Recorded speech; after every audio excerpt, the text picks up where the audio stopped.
Hey everyone, and welcome to the channel. So today we get to take a look at the 2024 Ford Mustang. This is a GT Premium, finished off in Oxford White. MSRP is just over $54,000. Huge shout out to Mooresville Ford for providing this muscle car for me today. Definitely check out their website. That link is down in the description.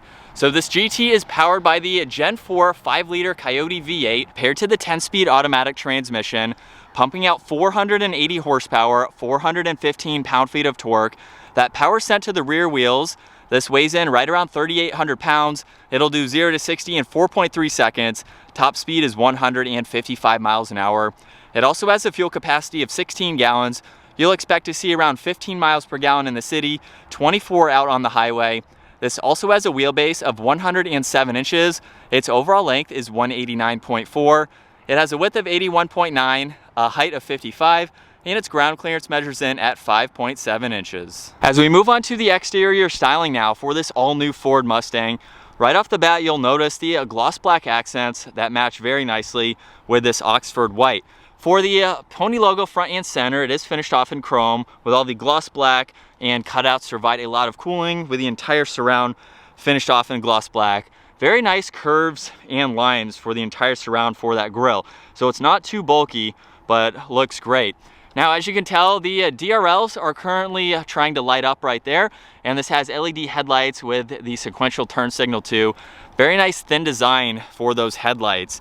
There's some trim accents in the lower corners on both sides, and then even a functional heat extraction vent up on the hood. Very clean lines that run down it, nothing too bulky like some of the previous models. Definitely gives it more of a clean look in my opinion. Now, as we work our way to the side, I would say these are more of a basic wheel setup. They're 19 inches, 8.5 inches wide. It is a square setup for this model. However, we do have the upgraded Brembo brakes, 4 pistons up front. This model has single pistons in the rear, but it is an option to go with 4 pistons in all 4 corners. We have the body colored side mirrors along with the integrated turn signal. Very nice thin strip there, and some nice lines that run down the side. It does mimic the last generation very similarly, with a few differences here and there, especially with this line in the rear section coming to a little bit more of a crisp point, where this model has a very small trunk mounted spoiler, backup camera with the two-tone GT badge, LED taillights along with the sequential turn signals, and then there's sensors and that quad tip dual exhaust. Now, what's really cool about this particular model, we do have remote start, which isn't new from Ford. But once it starts up and gets to more of a lower idle, just like it is right now, simply just push unlock lock and then do that one more time.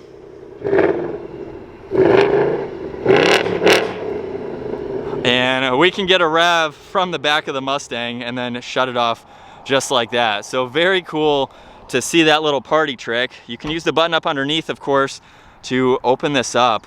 And for this two-door vehicle, you have plenty of space. You can fold the back seats down, as you can currently see right now. This even has a spare tire underneath. So plenty of room in the cargo area to use this as a daily driver. You can fit a lot of items in it.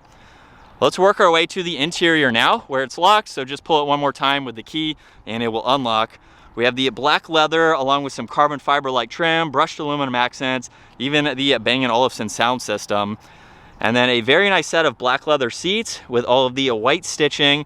They are automatic to move them forwards and backwards. However, they are manual to adjust that backrest. So just by pulling on that, I can easily lock these seats up into place. And now we have a 4-seater. Now at 5'10", this is not where I would want to be. I could ride around town if I really needed to, but if you have kids, this makes it more practical to put your kids in the back seat or use it for additional storage space as needed. Now, let's hop into the front seat, where I do have to use that control on the side to recline this and get it back to normal. We have a nice two-tone design for the steering wheel with the perforated leather on the inside, solid on the exterior there. And on this right side, cruise control, adaptive cruise, even lane keeping, and the mode. And then on this right side, we have voice commands and a few different settings, volume, and we can go over the gauge cluster. So let's fire it back up, get a few more of those revs.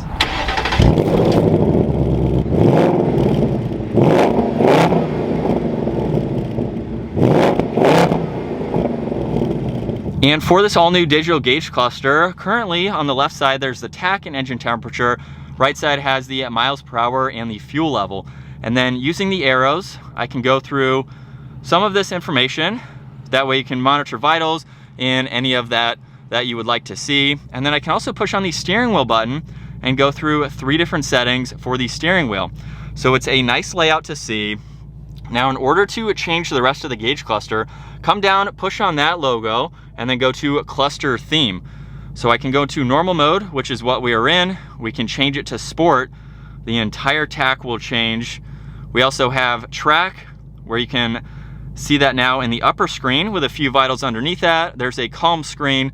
And then the last one is a tribute to the original Mustangs, the Fox body, where we have that analog style that will actually be backlit in green at nighttime, just like Mustangs were back in that time frame. So very cool to see the different settings within that, and we even have the paddle shifters as well.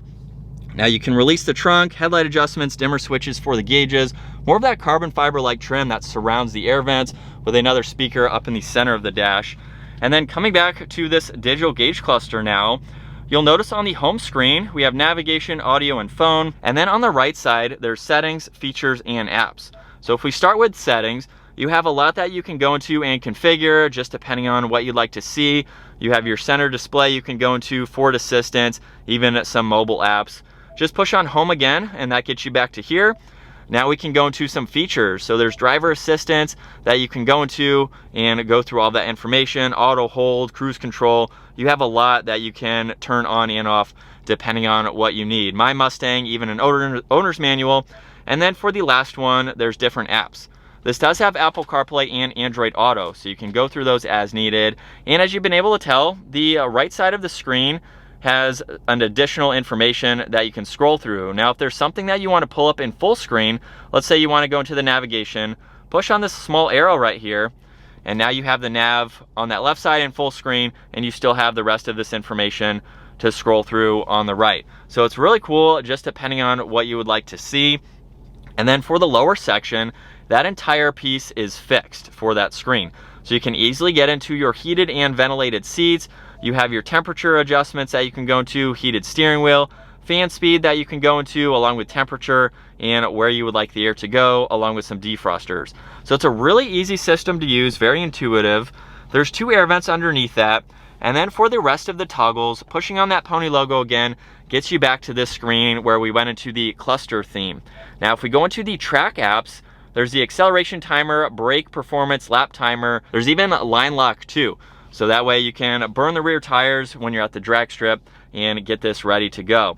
Now underneath that, there's some auxiliary gauges, so you can go through all of this and pull up the information that you would like to see while you're doing some performance driving. There's also a custom mode, so based on your driver profile, you can set all of this up as you would like to, and then we have the cluster theme, which I already showed. Now there's also traction control, hazards, even a favorites control, so you can use that. There's the max defroster and then volume and tuning for the audio. Wireless charging pad is just behind that with some more auxiliaries. And if I put this into reverse, you get the backup camera with the sensors on that one side. And then there's drive and the manual setting. Now for this model, we do have the electronic parking brake that you can just pull up or push down. You can get different options with the actual handbrake. There's 2 cup holders, a little bit of storage in the middle with another auxiliary, and then plenty of room in the glove box there for all of that information. We have the rear view mirror, garage door buttons, even some dome lights, and a sunglass holder, which is really convenient to have. And then as far as visibility goes, super easy to see over both shoulders.